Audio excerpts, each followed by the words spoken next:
Teraz zagramy w taką grę, która się nazywa Gorące kartki. Znacie taką grę? Nie? To dobrze. Zaskoczę nas dzisiejszym. Tak?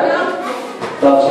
I teraz wszyscy zostawiacie kartki na tym jasnym.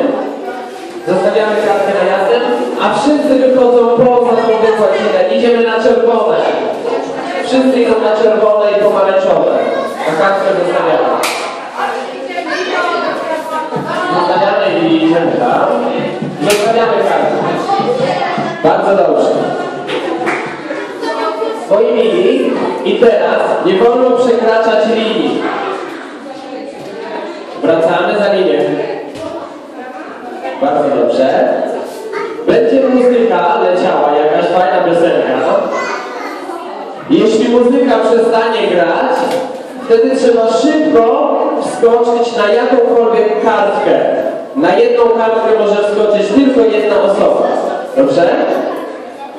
Jeżeli dla kogoś nie wystarczy miejsca, to odpada i idzie i siada na schodkach, dobrze? Siada na schodkach. Dobrze? Czy macie jakieś pytania? Ja będę co jakiś czas zabierał kartki, czyli będzie tych kartek coraz mniej. Tak, dokładnie.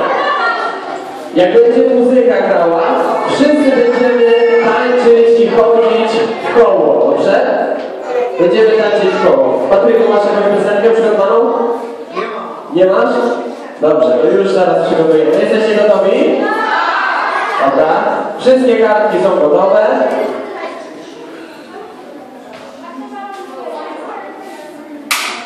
Uwaga.